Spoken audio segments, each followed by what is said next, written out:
Hi friends, this video is sponsored by SPO School of Business Organization Private Limited. Skip பண்ணாதீங்க, பெரிய தப்பு. தினம் 300 ரூபாய் சம்பாதிக்க அரிய வாய்ப்பு. இன்ஸ்டாகிராம், ஃபேஸ்புக் பயன்படுத்த தெரிந்தால் போதும் content post and content publishing மூலமா தினம் 300 ரூபாய் சம்பாதிக்கலாம். இந்த வேலை செய்ய 5 நிமிடம் போதும். Work training support, group communication support, all language customer live chat support, முக்கியமா சொந்தமா ஒரு பிசினஸ் ஸ்டார்ட் பண்ற அளவுக்கு உங்களால கற்றுக்கொள்ளவும் முடியும், சம்பாதிக்கவும் முடியும். இந்த வேலை வாய்ப்பு வழங்குவது 5 வருடத்திற்கு மேல ரன் ஆகிட்டு இருக்க நம்ம தமிழ்நாட்டு company school of business organisation private limited. மேலும் விவரங்களுக்கு டிஸ்கிரிப்ஷன்ல கொடுத்திருக்க நம்பருக்கு வாட்ஸ்அப் பண்ணுங்க.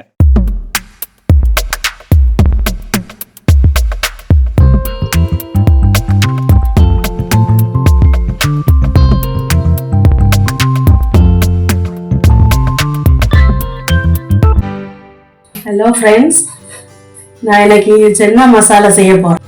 ஒரு கேஸில் ஒரு சட்டியை வச்சுக்கிட்டு சட்டி காஞ்ச உடனே எண்ணெய் ஊற்றிக்கலாம். கொஞ்சம் கடுகு போட்டுக்கலாம். கடுகு நல்லா பொரியட்டு. பொரிஞ்ச பிறகு கொஞ்சம் உளுந்தம்பருப்பு போட்டுக்கலாம். கொஞ்சம் கடலை பருப்பு போட்டுக்கலாம்.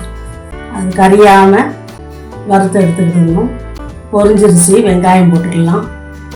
வெங்காயம் போட்டு கருவேப்பிலை போட்டுக்கலாம். போட்டு லைட்டாக வதக்கலாம். லைட்டாக வதக்கினா போதும். ரொம்ப இஞ்சி பூண்டு போட்டுக்கலாம்.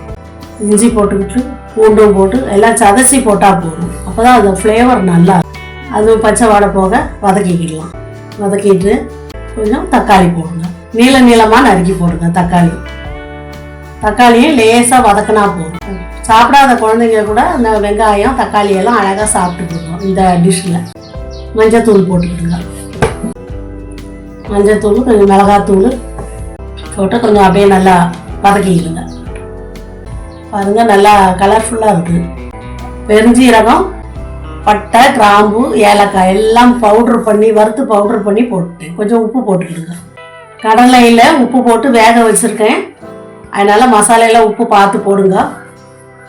எங்கள் வீட்டு தோட்டத்தில் உள்ள புதினா இலை அது கொஞ்சம் வெட்டி போட்டுக்கிடுங்க. ஏன்னா மல்லி இலை கிடைக்கல, அதனால் வெறும் புதினா போட்டு அது லைட்டாக கொஞ்சம் வதங்கினா இது ஃப்ளேவர் ரொம்ப சூப்பராக இருக்கும். வேக வச்சுருக்கோம். உப்பு போட்டு வேக வச்ச கடலையை கொஞ்சம் போட்டு நல்லா கிளறிக்கிடுங்க. இந்த ஒரு டிஷ்ஷு சப்பாத்தி, தோசை, ஆப்பம் இது எல்லாத்துக்கும் ரொம்ப சூப்பராக இருக்கும். நம்ம அடிக்கடி செஞ்சு சாப்பிட்ருக்கோம்.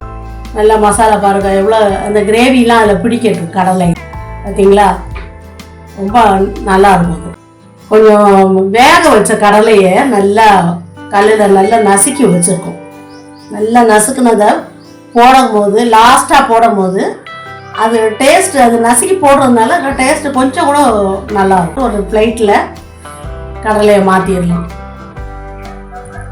ஒரு சின்னதாக ஒரு அலங்காரம் பண்ணலாம் பாருங்கள். குழந்தைங்களுக்கு பார்க்கும் போது நல்லா இருக்கேன்னு ஒரு ஆசை வரும். கடலையை எடுத்து வச்சாச்சு. மேல்ட்டால் கொஞ்சம் தேங்காய் பூ போட்டுக்கிடுங்க. தேங்காய் பூ போட்டுட்டு அதுக்கு மேலேயே அது மேலே கொஞ்சம் கேரட்டு துருவி சேர்த்துக்கிடுங்க. இது நிறைய கேரட்டு அப்படி ஃபுல்லாக போட்டுருங்க. கேரட் போட்டுட்டு ஓம பொடியும் போடுங்க. இந்த டிஷ்ஷு பிடிச்சிருந்தா லைக் பண்ணுங்கள், கமெண்ட் பண்ணுங்கள், சப்ஸ்கிரைப் பண்ணுங்கள். இனி அடுத்த வீடியோவில் பார்க்கலாம். தேங்க்யூ.